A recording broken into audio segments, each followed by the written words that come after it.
Okay, good afternoon, gentlemen. Good afternoon, sir. Let's pray to the Lord first. Thanksgiving prayer. In the name of the Father, and the Son, and the Holy Spirit. Amen. Our Father who art in heaven, hallowed be thy name. Thy kingdom come, thy will be done on earth, as it is in heaven. Give us this day our daily bread, and forgive us our sins, as we forgive those who sin against us.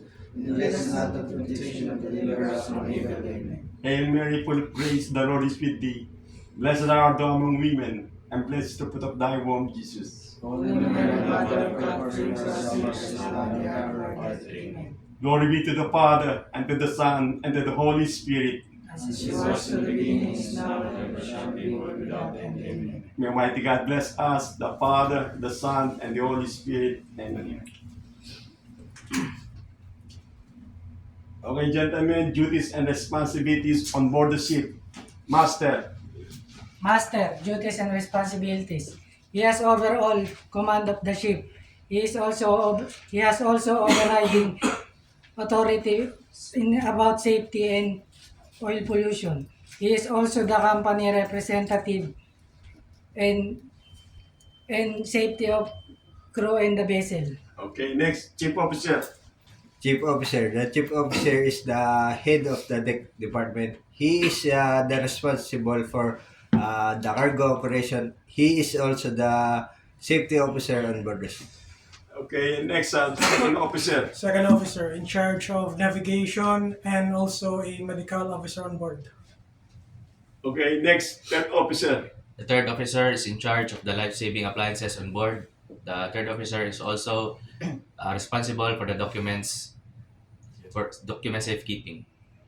Okay, next, Bosun. The bosun's duty is getting a direct order from shipmate and captain on the deck maintenance and safety. Okay, next, Able-bodied seaman. So, able-bodied seaman, the responsibilities are first, responsible for maintaining the cleanliness of the vessel, also helps navigating the vessel by helmsman or lookout. Okay, next, ordinary seaman. Pumpman. Pumpman.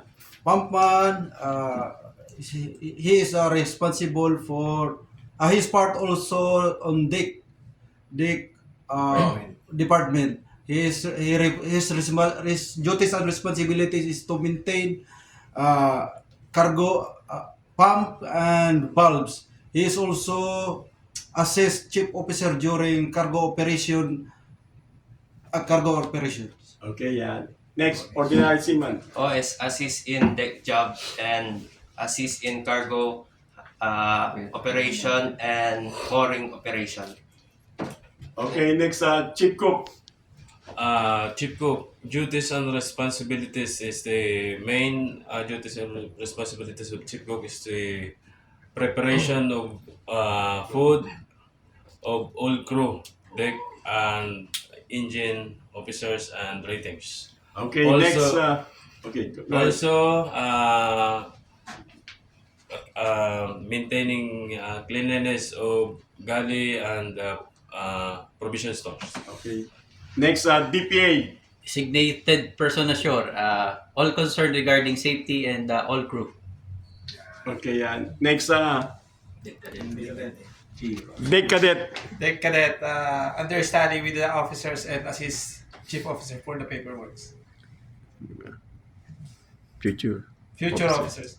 Okay, very good. Please subscribe my YouTube channel, Cap EB Pinball TV. Thank you and God bless. TV,